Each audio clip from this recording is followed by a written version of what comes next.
Greetings and salutations, everybody. Welcome to another Monday entry here for a non-horror title. As a reminder, and in case you haven't seen my post on my YouTube profile, I am shifting closer to the 80s with some of these videos. Fridays focusing on horror, which will be every week, and Mondays from time to time another title which could be for like a borderline forgotten film or one that I rarely seem to hear mention of these days. For this one, I chose to revisit the 1984 film Cloak Dagger. Story and screenplay by Tom Holland. No, not that Tom Holland, this Tom Holland, and yes, I still like making that really stupid joke. And starring Henry Thomas and Dabney Coleman, coming out just 2 years after E.T. The synopsis for this film is as follows. A young boy and his imaginary friend end up on the run while in possession of a top-secret spy gadget.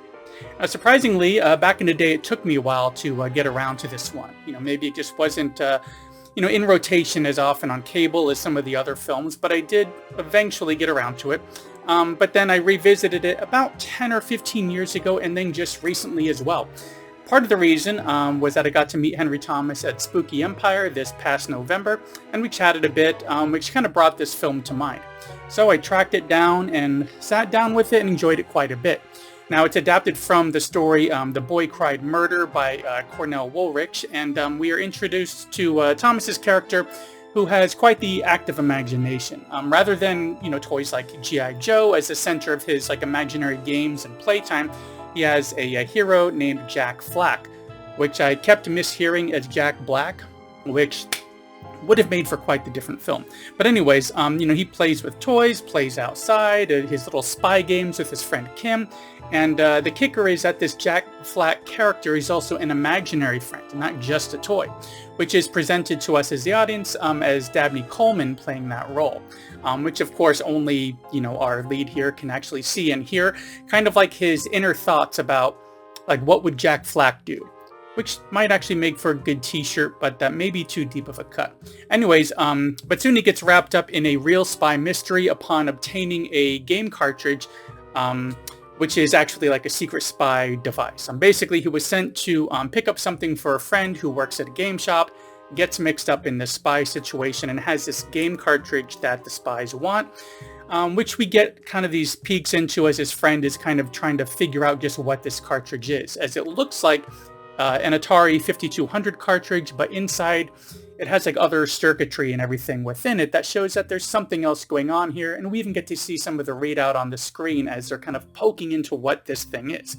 Now, of course, as he is a kid, nobody believes what he says that he saw, not even his own father, who is actually also played by Dabney Coleman, which shows that while his dad is in the military, he's a military air traffic controller, it's not something that Thomas's character really sees as all that exciting, such as being a spy, perhaps. It's interesting that it kind of shows that he wants to be closer to his dad, but he can't really relate to him much. Kind of wishing he was this character that he made up, Jack Flack, and we even hear mention that his mother had passed away, so their connection never, it just doesn't really work, and they are both still in mourning. The dad by diving deeper into his work, and the kid by kind of diving deeper into these spy fantasies that he's been having. But back to the situation at hand, this kid, our lead is on the run with this cartridge, spies are in pursuit, chasing him across the city, and it's quite the dangerous situation for this kid and anybody close to him, such as his playmate Kim and his father. But being a kid, like I said, nobody believes him, anything that he says as he's on the run. Now, while this film does move along at a pretty good pace and everything, and I was always interested, and it does wrap up safe and sound at the end, it does have a production value which seems not quite cinematic. It's hard to put my finger on exactly what it is about it, but it feels more like a TV movie, kind of like when I covered those two Diane Franklin films for the channel, Summer Girl and Deadly Lessons. I covered them a few months ago, but something which, while definitely entertaining, doesn't feel quite cinematic, not like something I would have seen in the theater at least. Now, I did read that originally this was billed, it was released as part of a double feature with The Last Starfighter, which I also did a video for, and I will link to that one at the end of this one, so be sure to stick around for that.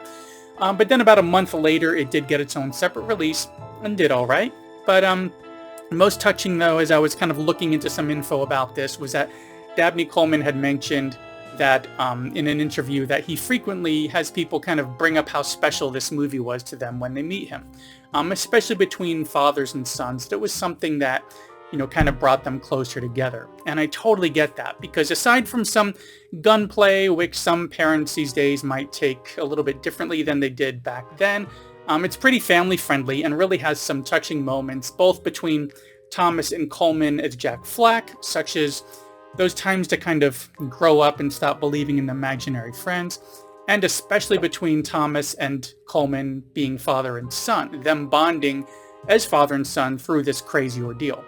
And of course, it's not a perfect film. As I mentioned about so many films that I like to make videos about, after all, I just want to make videos about films that I enjoy and want to share. They aren't always the best film in the world. They also may not always be your cup of tea. But in the case of this film, I think it's a nice look back at Thomas as he's much younger, but post-E.T. that we're all familiar with. Seeing where he came from, especially if you've been enjoying where he currently is, such as in, I guess you could call it the Flanagan-verse, I guess. Is that what you would call it? With, Haunting of Hill House, Haunting of Bly Manor, Midnight Mass, and the Fall of the House of Usher, for an adventure which is, it really brings a heart and is more than worth checking out. And speaking of checking out, thanks for checking out my quick little video here for Cloak Dagger from 1984. It kind of hops on and off of streaming here and there, but at the time of this video, it is available on paid rental. But at only $4, it's cheaper than a trip out to the big screen and very convenient if you're simply wanting to just have a nice night at home with the family. Anyways, that's all I've got for this one. If you enjoyed, and especially if you were looking forward to these more 80s-centric films that I'm trying to work into this format for this channel, give me a thumbs up. And if not already subscribed, consider subscribing, checking out my upcoming links, which are coming up in just a few minutes or a few moments, and I will see you in the next one.